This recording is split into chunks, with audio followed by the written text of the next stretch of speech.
Hey, bienvenue dans ton Yann et Frank. Aujourd'hui, voyage au Rona. Vous allez acheter des petits loquets, des petits cadenas, puis vous allez barrer vos vidanges. On est rendu là, les amis. Ah oui, ça a l'air à ça. Il va falloir barrer nos vidanges.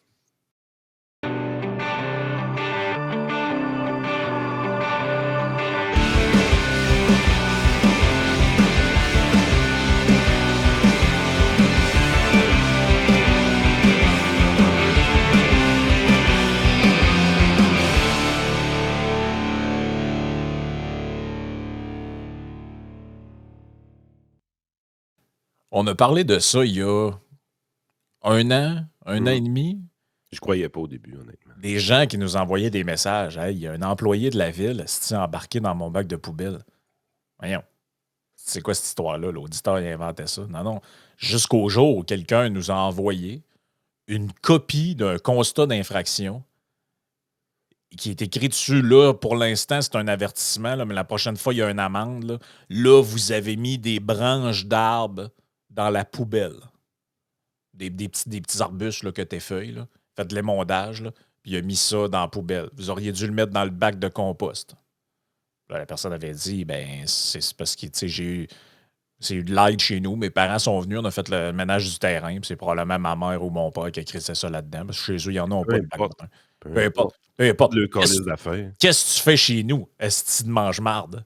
C'est ça, c'est ça la réalité. Puis pour vrai, tu dis, on y croit comme plus ou moins. On dirait que c'est des affaires inventées. Puis il y a plein de gens qui nous qui disaient ah, c'est quasiment de la conspiration, cette affaire-là, arrêtez, il n'y a pas de ça. Et là, cette semaine, on a un reportage du téléjournal de Radio-Canada. Quand vous écoutez le reportage, gardez juste en tête la chose suivante. La croissance économique canadienne et québécoise est complètement anémique. Ouais. Mais on a créé beaucoup d'emplois publics dans les 4-5 dernières années. Ouais, Très peu au privé. Très peu au ça. privé. Gardez en tête qu'il y a plein de business qui cherchent des gens qui ont un problème de main-d'œuvre, mais qu'il y a des gens payés par la ville pour faire. Oui, fonds de pension, toute la patente. Là. Ouais. Et oubliez pas, cette semaine, c'est un concert de pleureuses. On ne sait plus quoi faire. Là. Il manque d'argent pour le transport en commun, pour ci, pour ça. Vous payez du monde à faire ça.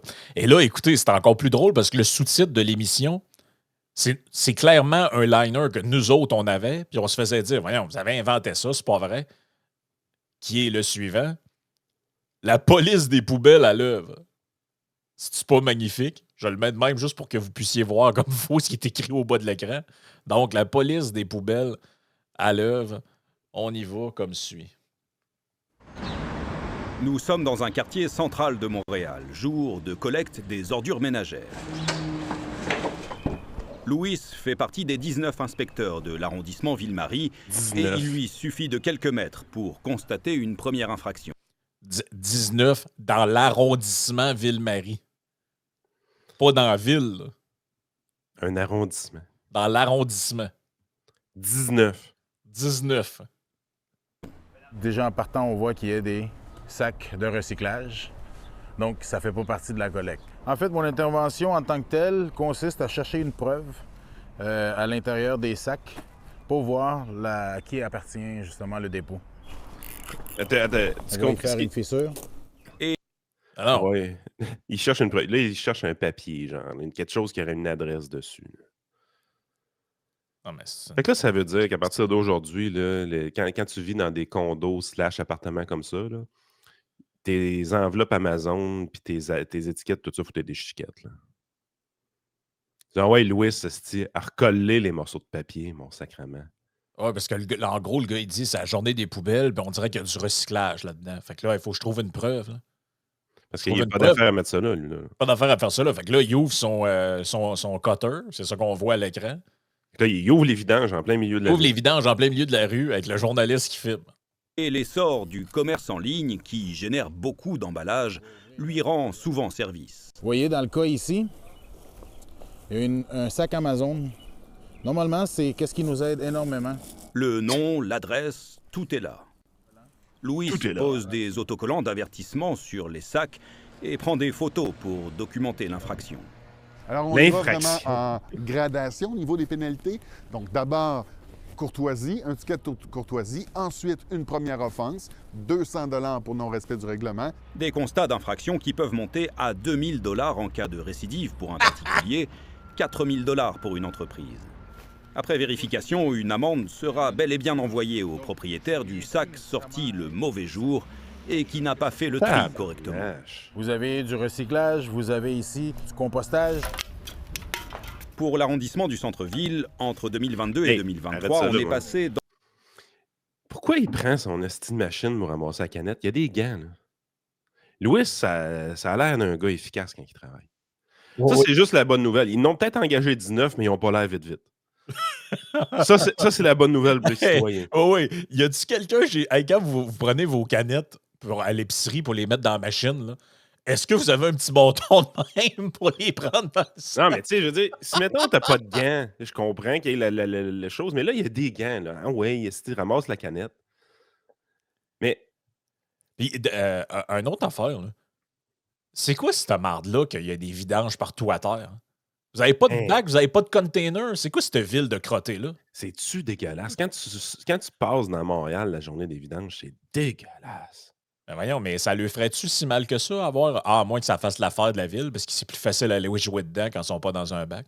Ouais, le monde ne peut pas barrer le vidange. Calique. Ah non, mais ça, là, ça devrait jamais arriver. Là. Un trottoir comme ça, là, ça devrait jamais arriver. Là. Une ville qui a un peu de fierté, là, t'as l'air pas ça. Là. Hey man, la police des vidanges. On continue. D'environ 3000 à presque 6000 inspections sur le terrain. Le nombre de constats a plus que triplé dans cette période. Et cette année, les inspecteurs en ont déjà émis davantage en 3 mois que pour toute l'année 2022. Hey, attends un peu. Oui, alors effectivement, dans les dernières années... Veux-tu que je t'explique pourquoi? C'est parce qu'ils ont engagé le monde. C'est pas que les gens sont pires que l'année d'avant ou sont pires que le 2 ans. C'est qu'il y a plus d'inspecteurs. Frank, il faut vraiment tout expliquer, là. C'est sûr, si tu doubles le nombre d'inspecteurs l'année prochaine, tu vas doubler le nombre d'amendes. Voyons, calvaire. Les gens ne sont pas plus irresponsables qu'avant. Là. Ben, j'aurais tendance à dire qu'ils sont moins, en fait. Là. Pensez à ce que vous faisiez il y a 10 ans, 15 ans, 20 ans, 30 ans. Je pense que les gens, quand même, trient mieux leurs affaires qu'ils faisaient, puis c'est mieux que c'était. Mettons que tu prends ces 19 personnes-là, puis on les amène en 1975. Là. Mais là, la job en crise. Là. Le quartier dans lequel on était, là, Rosemont, là, ça a-tu l'air riche? Bon, ça n'a pas l'air si riche que ça. T'as-tu l'impression que le monde qui vont se taper le 200$ d'amende, ils ont les moyens de se le taper? 200 peut-être, le 2000, je suis pas sûr. Ah, ils commandent de l'Amazon, il y a de l'espace discrétionnaire, c'est correct, on peut lui charger 200. Mais vous allez m'expliquer quelque chose. Comment ça, quand des gens comme nous disent, ben, si vous voulez régler ce problème-là, là, c'est pas compliqué, faites comme ça existe ailleurs, rendez au lieu que ce soit un service public, tu mandates des compagnies privées pour gérer ça, puis eux autres, ils vont s'organiser avec les vidanges, les affaires, ils vont avoir un centre de tri, ils vont faire Vous autres, visiblement, ça vous fait chier, vous n'êtes pas capable. Mais on peut pas faire payer les gens pour ça. Vous le faites déjà, vous chargez des taxes aux gens, puis vous mettez des inspecteurs dans la rue pour aller donner des tickets aux gens. Laissez ce truc-là à une entreprise privée ou des entreprises privées qui vont collecter les vidanges. By the way, ça existe dans des places fucking à gauche comme la France. Là. La gestion privée de déchets. C'est très simple. Où tu payes au poids. Ils ramassent ton bac, là, ils vident ça, puis il y a comme une pesée au truc, puis tu payes au poids. Et on ne vient pas d'inventer la roue à 3 boutons, là, comme disait sa mamade. Là. C'est pas un truc extra. On dirait qu'on est incapable de penser à l'extérieur de la boîte. C'est comme si, ben là, il y a un service, il est public, les gens crissent le truc à terre, puis comment on fait pour qu'on fasse ce qu'ils veulent? Ben, il faut leur donner des coups de bâton. Puis ils font pas donner plus de coups de bâton. Ah, mais c'est parce qu'à un moment donné, Louis, là, ça a l'air bien correct, sa job, là. Il est payé avec un fonds de pension pour fouiller dans les vidanges du monde. Mais là, on est à combien de temps exactement d'un reportage où est-ce que Louis a mangé une volée avec un bat de baseball? Là? Ben, C'est de même. Malheureusement, c'est de même, ça peut finir. Là. Non, mais dans combien de mois vous pensez que le prochain reportage qu'on nous présente des inspecteurs de vidange, il y en a un qui a mangé une volée? C'est sûr que ça va arriver. Là. Tu sais, J'espère que non. J'espère que non. Puis, tu sais, non, on ne l'encourage pas, mais vous comprenez qu'à coût de 200$, à un moment donné, quelqu'un va se choquer. Là. Ben, c'est surtout que, parce que là, je l'entends, là, le commentaire, ça va être même mieux juste à pas mettre ça dans les poubelles. Ah oui, Ouais, mais oui, t'es bon, toi, Chris. Pas de tes calices d'affaires. Ça, puis est-ce que vous avez réalisé que dans certains coins de Montréal, il y a des gens qui vivent à 7, à 8 puis à 10 dans le même appartement? Est-ce que vous pouvez contrôler qui met quoi dans quoi? Puis est-ce que vous savez qui va prendre la job d'aller fouiller dans le bac de poubelle, puis dans le bac de compost, puis dans le bac de recyclage à tous les jours pour voir qu'il n'y a pas un enfant qui a mis un pot de yogourt dans le recyclage? Là? Voyons, laissez le monde vivre, cette petite gang de cons. Là, il y a du monde là, qui vont aller fouiller dans les poubelles des autres pour ramasser leurs enveloppes Amazon et les mettre dans leurs poubelles. Ben oui, c'est sûr. C'est sûr.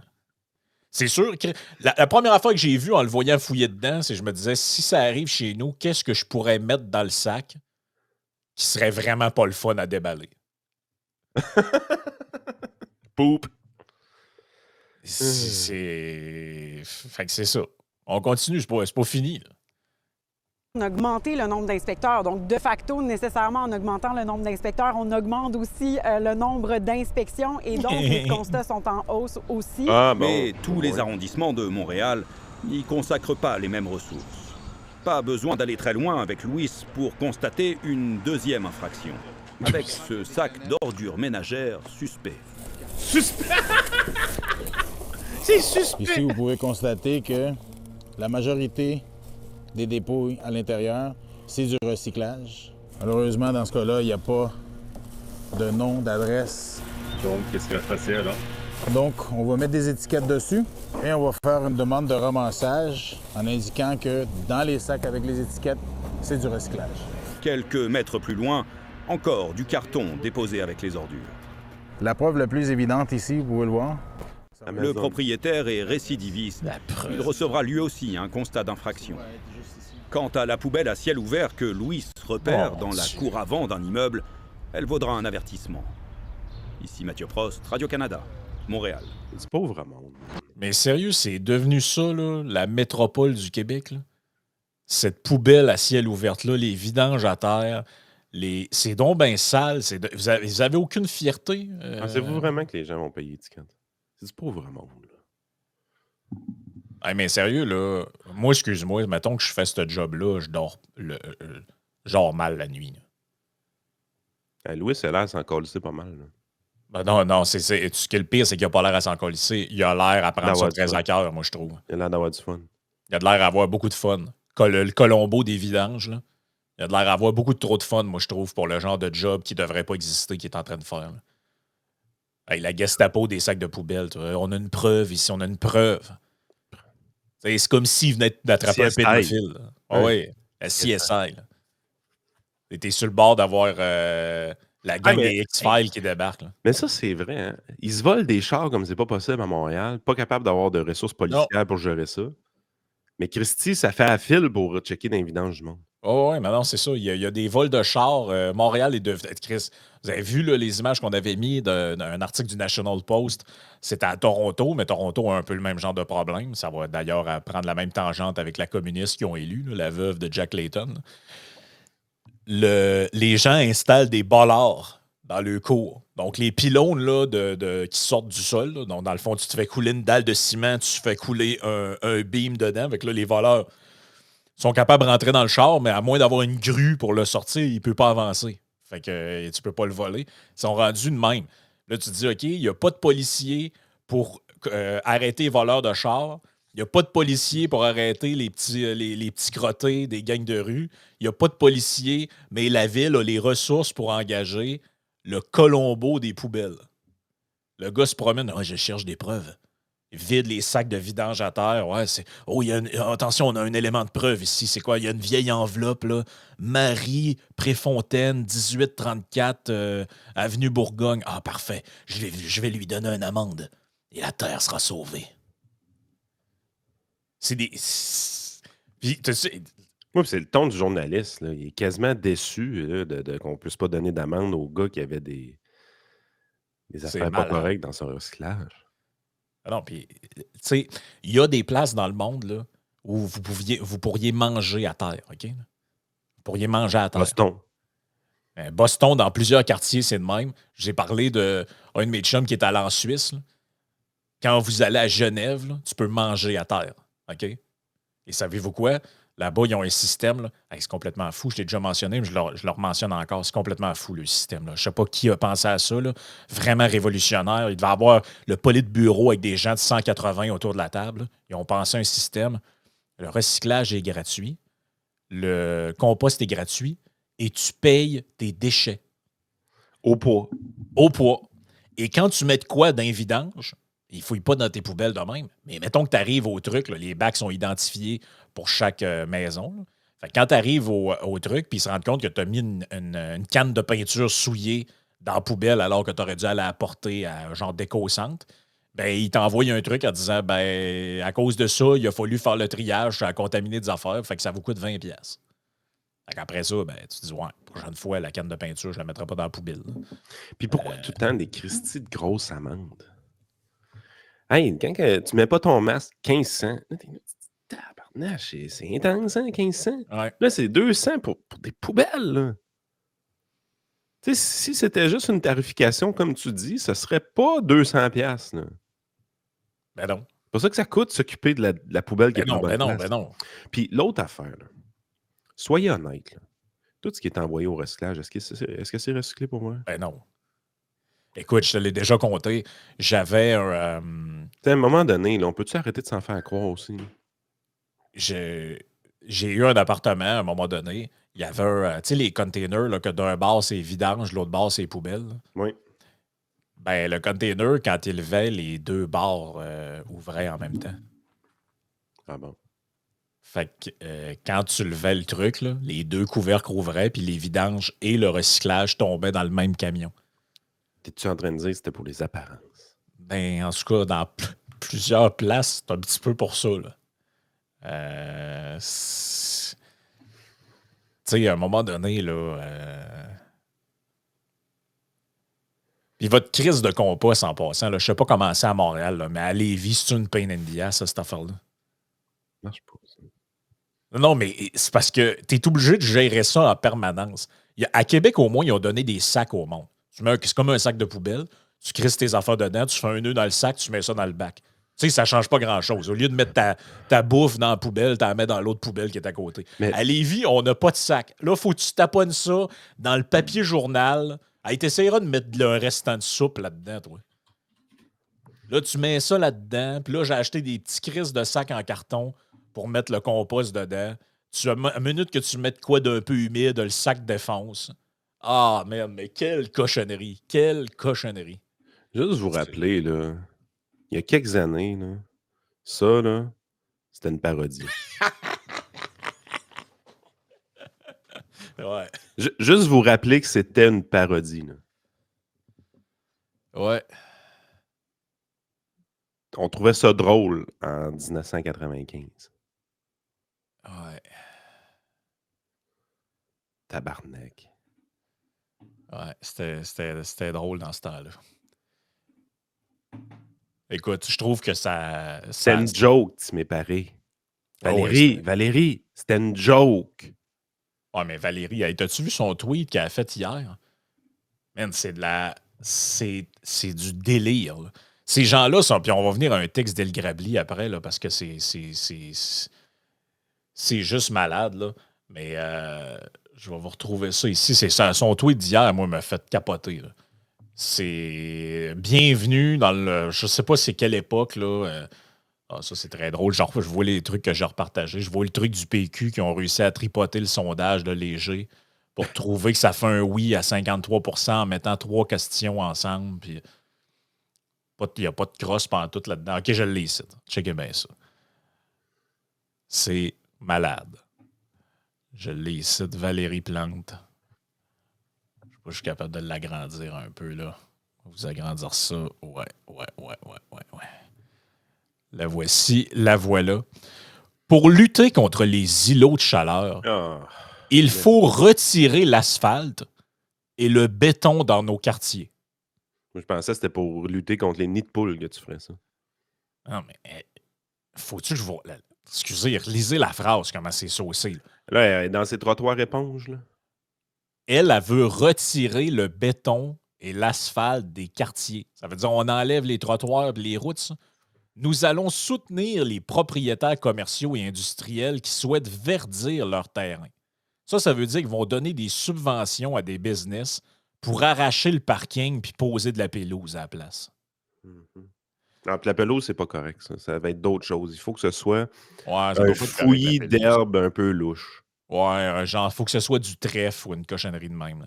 Pour ce faire, nous appuyons l'initiative du Centre d'écologie urbaine. Bullshit job! Un accompagnement clé en main pour déminéraliser des terrains. Bullshit job! De la conception à la plantation et l'entretien. Bullshit job! Ce projet pilote débutera en mai. Aïe, aïe! Aïe, aïe! Le CRE Montréal, là, CRE MTL, c'était-tu dans nos subventions d'hier? Oui, c'était dans nos subventions d'hier. On subventionne, avec les taxes et impôts du gouvernement du Québec, des tatas qui ont des bullshit jobs pour penser à des conneries de même. Bravo! Oui, on subventionne l'imbécilité. On subventionne la connerie. On subventionne les bullshit jobs. Moi, j'en reviens pas de ces niaiseries-là. À force de subventionner des bullshit jobs, ce que tu finis par avoir, c'est de la petite bullshit comme mauvaise idée implantée par des femmes comme Valérie Plante. C'est ça que ça donne. Ce qui me fait le plus suer là, avec ces conneries-là, c'est que faudrait pas qu'on en parle. Faut comme faire comme si ça n'existait pas. Moi, chaque fois que je parle de lui... sceptique, toi? Ouais, mais même pire que ça. Hey, la vidéo d'hier qu'on avait, ces subventions de 900 millions, le Google nous l'a flagué sacrément avec des affaires de l'ONU en dessous pour expliquer qu'il y avait pas sérieux, là. Ben oui. Ben voyons donc. Ben oui. On dénonce les subventions environnementales abusives. Puis la vidéo est flaguée comme de quoi que non, les réchauffements climatiques existent. Là. Allez voir vos shit sur l'ONU, les gars. Là. Lisez comme faux. Là. Ouais, c'est tout tannant, ça, ce niaisage-là. Mais moi, ce qui me dérange le plus, c'est à chaque fois qu'on parle de ce genre de niaiserie-là. Puis là, ça va recommencer, ça s'en vient. On est quoi? On est le 25 avril. Qu'est-ce qui s'en vient là, dans quelques jours? Le mois de mai. Au mois de mai, qu'est-ce qui se passe? Faut pas tondre le gazon. Ça s'en vient, ça. Mai sans tondeuse ou je sais pas quoi, là. Au mois de mai, c'est comme le mois de la nature. Là. Les femmes doivent se faire pousser le poil de dessous de bras, puis votre pelouse ne doit pas être tondue. Ça s'en vient, je vous le dis. Dans 4-5 jours, ils vont commencer. Puis là, tu vas avoir des articles genre « Est-il encore pertinent en 2024 de tondre sa pelouse? » Avec un reportage d'un gars à Gatineau, style foin, à 8 pieds de haut. Puis là, ils vont nous dire « Regardez ce citoyen modèle, c'est extraordinaire. Il y a des fougères dans sa courbe, des quenouilles. » Et gageons que si nous parlons à ce citoyen modèle, sa femme, elle aussi, laisse pousser sa pelouse. Puis là, le pire, c'est nous autres, on va le partager pour en rire. Puis il y a des gens qui vont dire voyons, faites une fixation là-dessus, vous autres. Oh. C'est comme si c'est moi qui invente c'est moi qui invente ces trucs. Tu sais, dans le fond, c'est nous qui avons inventé le reportage du gars qui ouvre les poubelles du monde à l'Exacto pour chercher des enveloppes et dire hey, ça appartient à ce gars-là. Puis ça marche, les idées, hein? Check le beau reportage, toi. Des bornes de recharge au centre-ville de Québec, inactives depuis des mois. Installées avant les fêtes, 8 bornes de recharge électrique stratégiquement situées près de la colline parlementaire à Québec sont toujours inutilisables puisqu'elles ne sont pas encore raccordées au réseau Hydro-Québec. Ben non, Hydro-Québec ne veut pas y raccorder. Il n'y a pas de jus dans la Bourbonne. Man. Non, Hydro-Québec, ils ne veulent plus vous raccorder à rien. Arrêtez, là, les citoyens, avec votre consommation. Fitz a donné l'électricité aux New-Yorkais. C'est ça. Là. C'est important de donner notre courant aux autres. Là. Arrêtez. Et écoute, faut couronner la boucle avec l'incroyable texte de Nathalie Elgrabli. L'éco-stupidité de l'administration Plante. Le Journal de Québec puis de Montréal, là. Pouvez-vous arrêter de publier les chroniques de Nathalie Elgrabli le vendredi, s'il vous plaît? C'est le meilleur ever. C'est tout le temps. Je suis sûr qu'on regarde les stats, c'est les plus cliqués. C'est votre meilleure chroniqueuse, puis vous la mettez dans la pire journée. Gang de salauds. La cause environnementale est noble. Préserver la magnificence de la nature est un impératif moral. En revanche, les politiques adoptées au nom de l'environnement nous amènent à douter sérieusement des capacités intellectuelles de nos décideurs politiques. Hey, c'est-tu bon, ça? C'est bon, attends. Nathalie El-Grabli a plus de couilles que n'importe quel autre chroniqueur masculin du Journal de Montréal.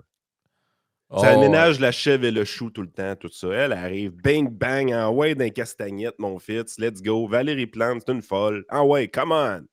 En l'occurrence, l'administration Plante a annoncé qu'elle déposera bientôt un règlement pour encadrer l'utilisation des redoutables fours à bois commerciaux, car, nous le savons tous, ils représentent une menace gravissime pour l'avenir de la planète, voire une arme de destruction massive de l'environnement. Ça, by the way, je l'ai soulevé, puis vous savez que je suis vraiment pas le plus grand fan de ce monsieur-là, mais quand Gérard Deltel a fait une vidéo en disant que les gouvernements étaient sur le dos des gens qui ont des pizzerias, des bageleries au four à bois, il y a eu un texte d'Antoine Robitaille disant qu'il endossait les théories du complot, Pizzagate et je sais pas quoi, que c'était un gros épais et un complotiste. Ça fait 2 mois de ça et c'est arrivé. La mairie de Montréal veut interdire les fours à bois pour les business de bagel et de pizzeria. Je me trompe-tu quand je dis que les bagels de Montréal sont quand même reconnus beaucoup? Ben oui, ben oui. Tu sais, je veux dire, une Montréal... pizzeria au cuit sur le feu de bois, c'est bon en tabarnache. Montréal, là, culinairement, là, c'est reconnu pour quoi? Genre le smoke meat, les bagels, puis de l'épice à steak. Genre. OK. Les fabriques de bagels et les pizzerias seront particulièrement touchées. Peut-être même que certains commerces seront déjà en train de disparaître. Mais le jeu en vaut-il le bagel? Le Canada est responsable de 1,5 % des émissions mondiales de GES. Le Québec représente 11,6 % des émissions canadiennes. Ceci signifie que même si on éradique tout le Québec, même si la province est vidée de 100 % de sa population, les émissions de GES seraient réduites de 0,17 %. Alors, on imagine bien l'impact infini-décimal des mesures visant les fours à bois. C'est l'équivalent d'une goutte d'eau dans l'océan. Donc non, ni les bagels ni les pizzas ne menacent l'avenir de la planète. Est-il donc raisonnable d'utiliser la force dévastatrice de la réglementation et d'infliger des coûts économiques considérables à des petits commerces, voire les contraindre à fermer, pour un impact environnemental nul? La réponse est évidente. Alors, de 2 choses l'une. Soit l'administration Plante souffre d'une éco-anxiété pathologique qui affecte sa capacité à effectuer des opérations mathématiques triviales, à relativiser et à prendre des décisions rationnelles. Dans ce cas, il faut urgemment la remplacer. Soit elle prend parfaitement la mesure de la réglementation envisagée, auquel cas il importe de s'interroger sur ses réelles motivations. Chose certaine, l'éco-stupidité de nos dirigeants est un réel danger pour le gagne-pain de milliers de personnes et pour l'économie dans son ensemble. Aucun bénéfice pour la société, par contre, des impacts ultra négatifs pour certaines entreprises de manière très ciblée. Mais beaucoup de dommages à très peu de gens, mais des grands dommages pour aucun gain pour la collectivité. N'importe qui, normalement, ne voudrait jamais aller dans cette direction-là. Ouais. Quelqu'un qui a un cerveau qui fonctionne là, ne voudrait pas aller là. Sauf si on a des tendances autoritaires. Prouver à tout le monde comment nous, on est plus intelligents que les autres. Mais c'est le plus cave là-dedans, c'est que, puis ça revient à ce que je te disais tout à l'heure, c'est que ces gens-là inversent en permanence le fardeau de la preuve. Parce que regarde ce qui s'est passé hier à Ottawa. Il y a un genre de patente sur le plastique. Ouais. Puis pour troller un peu, les conservateurs ont dit on devrait ramener les pailles en plastique. Ils ont raison. C'est une pointe à Guilbeault. Ben, Chris, hier, tout le monde capotait là-dessus. Hey, sont-tu caves? Mais c'est vous autres qui avez voulu faire la guerre aux pailles en plastique, bande de pas bon. Trouvez-vous ça normal que dans mon char, j'ai des fourchettes en plastique cachées dans mon dash? Trouvez-vous ça normal? Est-ce que les Américains traînent des fourchettes en plastique dans leur dash de char? Ah, c'est capoté, là. Puis, tu sais, je vais m'en acheter des pailles aussi, là. Je commence à être tanné un peu, les hosties de marde, là. C'est Hélène Buzetti qui a tweeté là-dessus hier. Là. Pendant qu'Ottawa, la communauté internationale tente de rédiger un traité mondial pour réduire la pollution de plastique. Rappelle que, ça a été démontré plusieurs fois, le plastique dans l'océan et sur les berges, là, ça vient de 5 pays. OK? Et je vous le donne en mille, c'est pas le Canada, c'est pas les États-Unis, c'est pas la France, c'est pas la Grande-Bretagne, c'est même pas le Mexique, c'est aucun de ces crises de pays-là, c'est toutes des pays d'Asie. Les châteaux. Le Parti conservateur de Pierre Poilievre lance une pétition pour ramener les pailles de plastique. C'est là, sous-entendu, maintenant, outrez-vous. J'ai aimé la réponse de Moret qui dit « Combien de tortues ont été sauvées au Canada avec l'imposition des ignobles pailles en carton? Décompte exact, endroit exact, avec date et heure précise et preuves documentaires, s'il vous plaît. » Mais c'est vrai, ce qu'il fait là, c'est vrai, c'est qu'il inverse le fardeau de la preuve. On n'a sauvé personne avec ça. Là. On a fait chier tout le monde, on n'a sauvé personne. Arrêtez. Là. Hey, on avait des extraits audio, Frank, qu'on voulait passer avec Joey. On va le faire rentrer dans le podcast. Il paraît que c'est vraiment croustillant. Oui, justement, c'est en préparant mon bulletin de nouvelles. Puis ceux qui l'ont écouté hier, ils ont sûrement déjà entendu. Mais Yann voulait absolument. Il dit non, je les écoute pas. Je veux réagir live. Puis il a bien fait. C'est ça, on voit.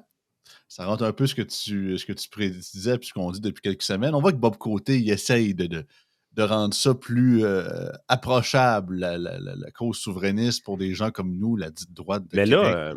là, il y a un problème. Mathieu essaie de convaincre les gens du PCQ de voter pour la souveraineté.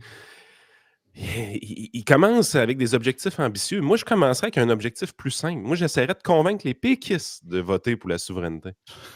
Il y a quand même 28 % de péquistes qui ne sont pas souverainistes, là, présentement. Oui, ça, c'est effectivement dans le dernier sondage.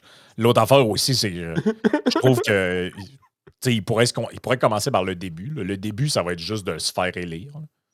Ouais. Avant, parce que là, on n'est pas là pour tout. Là. On est en 2024, il reste 2 ans et demi avant l'élection. Puis je pense pas qu'ils vont faire ça au jour 1 de la prise de pouvoir, surtout s'ils sont minoritaires. Fait que ça serait comme intéressant qu'on commence par le début.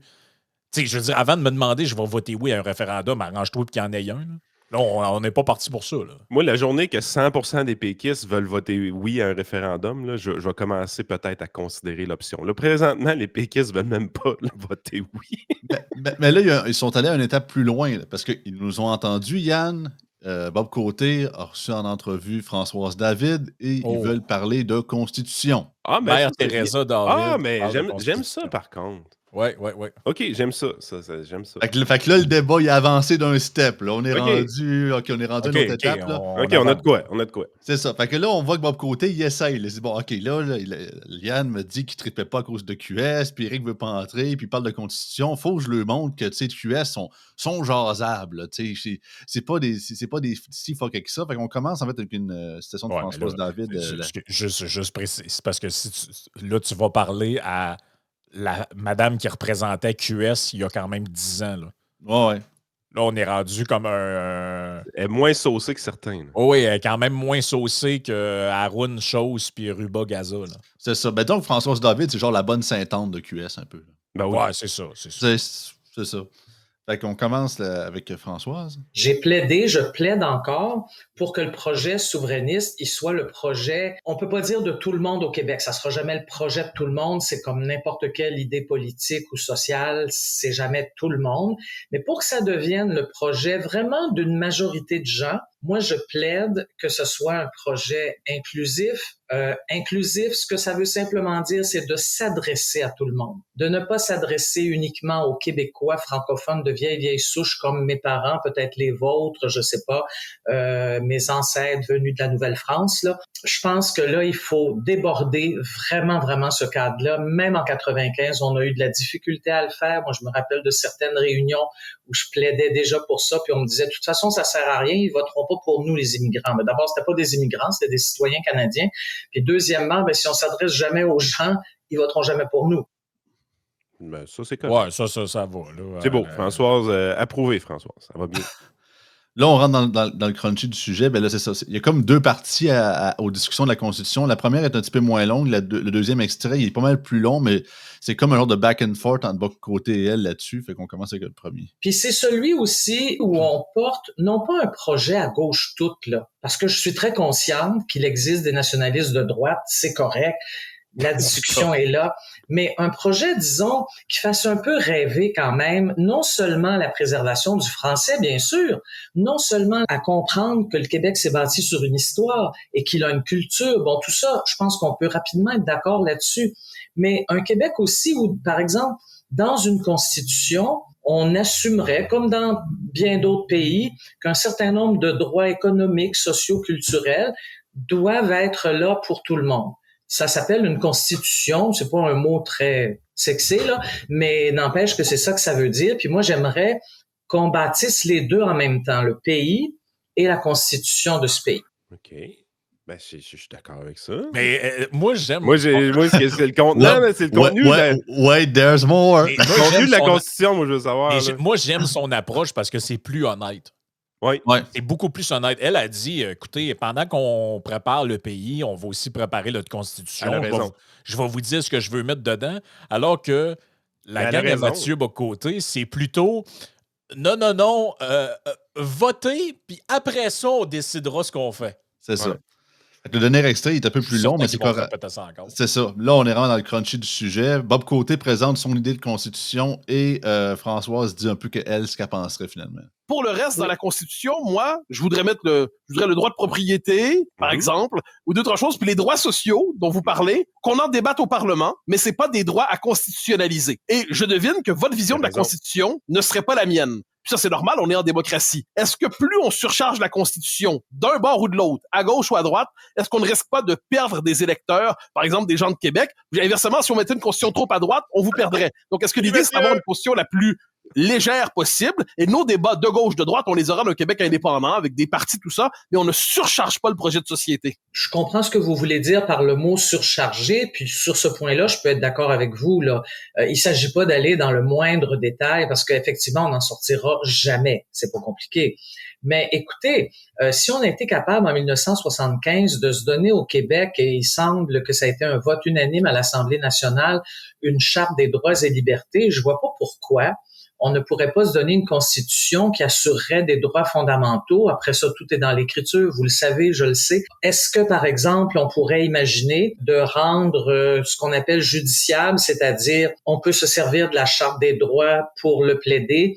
Ben, juste le droit au logement. Vous voulez garder le droit à la propriété, je m'y objecterai pas, mais je plaiderais pour qu'il y ait une manière, en tout cas, les juristes s'amuseront avec ça, d'affirmer que chaque personne humaine vivant au Québec a le droit à un logement décent, a le droit de se nourrir, je sais pas moi, a le droit d'envoyer ses enfants à une école publique, le droit à l'éducation qui est déjà reconnu mais qui est pas judiciable. Et là, non, dans une constitution, on n'irait pas écrire, mettons, nous abolissons toutes les écoles privées. C'est pas la place. La place, c'est d'assurer, par contre, le droit à l'éducation pour tout le monde. Vous voyez, moi, c'est le genre de constitution que je verrais, qui assure des droits, qui assure des possibilités. Puis après, bien sûr, oui, le débat, il se fera dans nos parlements, dans notre Parlement.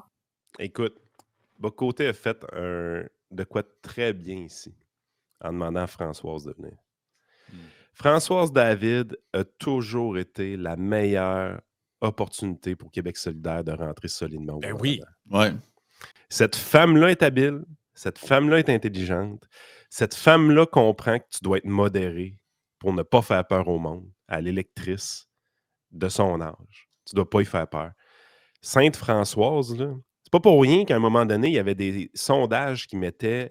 Moi, là, j'ai voté en gros pour la CAQ en 2018 parce que Québec solidaire était en forte montée.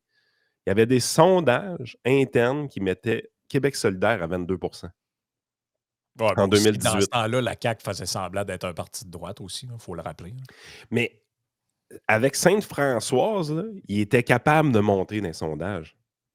Parce que, as-tu dit quelque chose vraiment? Elle n'a rien dit. Là. Elle dit, tu sais, elle dit, je serais correct. Les gens de droite avec votre droit de propriété, là, on le tolérerait. Tellement à droite, ça. Mais on va mettre un droit au logement abordable et décent dans la Constitution. Moi, c'est la manière qu'elle formule. Ouais. Ah, là, on sait où tu t'en vas. Mais Ouais. c'est fait tout en finesse. Tu sais. Ah ouais, c'est en finesse. Le droit au logement décent. Là, tu fais, oh boy. Oh ouais, il y a un petit peu de lube de l'Université de Sherbrooke là-dedans. Là. C'est la même recette. Là. Regarde, c'est direct dans le pot de vaseline. On passe ça bien comme il faut. Vous allez voir. Mais c'est quand même assez habile, là, ce qu'il a réussi à amener dans le discours, qu'en gros, c'est être pour le droit de propriété, c'est quasiment être de droite, alors que c'est ce qui fonde, la société moderne. Exact. La fin de la... Tu sais, juste faire un mini cours d'histoire à Mme David, là, la fin de la grande propriété foncière. Là. Ça veut dire quoi? Ça veut dire, avant, c'est le roi qui possède les terres. OK? Le roi ou la monarchie, le monarque. Donc, et vous êtes censitaire, c'est-à-dire vous êtes dépendant d'un seigneur. Vous êtes asservi. Vous êtes asservi à un seigneur. Le seigneur, lui, a un lopin de terre qui lui a été concédé par qui? Par le roi, par le monarque, la reine, etc. Donc, la fin de la grande propriété foncière avec la Révolution française, la Révolution au Royaume-Uni, etc., c'est ça qui a amené en grande partie à la propriété privée. C'est ça qui font de la démocratie moderne, là, les systèmes démocratiques modernes, c'est que les gens peuvent accéder à une propriété privée et que la propriété privée, que la propriété de la terre n'est pas simplement l'apanage du seigneur puis du gars avec des faux cheveux. Là. C'est ça. Ça n'a rien à voir avec être de gauche ou de droite, cette affaire-là. Là. Nope. C'est juste ce qui fonde la société moderne, la propriété privée. Voyons, c'est complètement fou. Là, qui a amené l'innovation, qui a amené révolution industrielle, révolution... Ben oui. Mais en tout cas, bref.